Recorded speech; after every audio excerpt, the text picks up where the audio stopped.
Hello everyone, my name is Jessica Sanderson. I'm an attorney with USLAW member firm Roetzel and Andress based out of our Cleveland, Ohio office.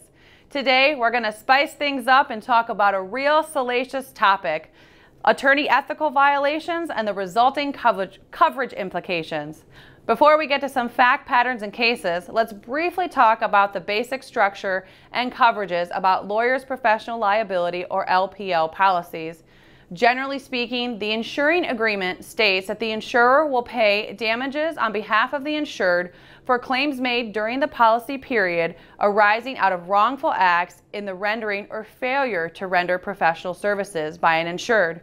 Wrongful acts and professional services are defined terms within the policy.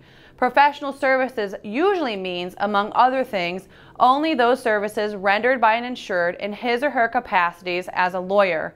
A wrongful act means an actual or alleged act, error, omission, or personal injury arising out of the rendering or failure to render professional services by an insured. Although there are various exclusions that could apply to any given factual scenario, today we're going to look at whether an act or omission is a professional service per the insuring agreement. Now that we have the basic policy structure in mind, let's talk about attorney conduct, including the rules of professional conduct that govern attorney behavior. Every state has them, and these rules deal with a wide range of topics, including attorney communication, fees, conflicts of interest, pro bono services, and advertising or solicitations. Attorney's fees is always a fun topic. The basic rule in Ohio and many other states is that lawyers should not charge an illegal or clearly excessive fee. An illustrative case on this topic comes from Massachusetts. There, Attorney Goldstone started his own law firm with the sole intention to purchase a practice from a deceased attorney who specialized in collection cases while he was alive. Sears Roebuck had been a large part of the deceased attorney's business, but they had stopped sending him cases in the last years of his practice. Once Goldstone purchased the practice, he contacted Sears and was advised that because the attorney hadn't closed files in a number of years, they had stopped sending them. This apparently inspired Goldstone to look through the old Sears files. He began billing Sears for his time spent looking at the old closed files and also billed for projected time that the deceased attorney had spent on those cases as well. The bills that were sent to Sears greatly exceeded any recovery Goldstone ever obtained from Sears debtors.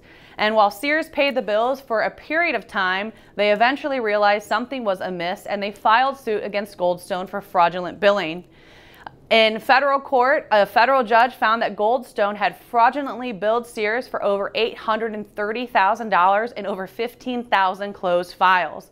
Goldstone was unable to justify the bills and that judgment was affirmed. Goldstone then looked to his LPL carrier for indemnity under the policy.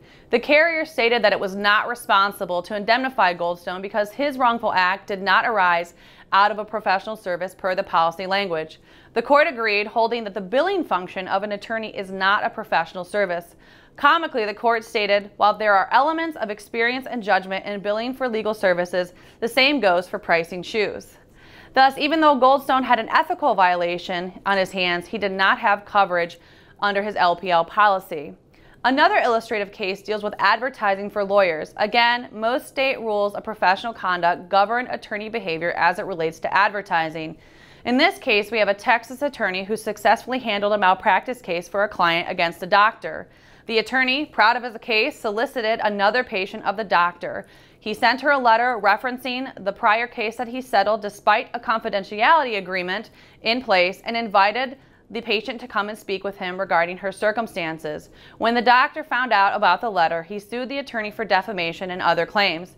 In looking at whether the solicitation was a professional service, the court looked at other jurisdictions and determined that the solicitation did not arise out of a professional service. The court stated the solicitation was just an ordinary task and it did not arise out of the specialized vocation of the practice of law. In another case with similar facts out of Missouri, the court specifically stated that just because the professional rules of conduct govern certain aspects of an attorney's behavior, it does not change the character of an otherwise generic business practice into a professional legal service. In determining the existence of coverage, keep in mind that just because an act is performed by a professional, it does not mean the act is a professional service that would entitle a person to professional liability coverage. Analyzing the actions are critical.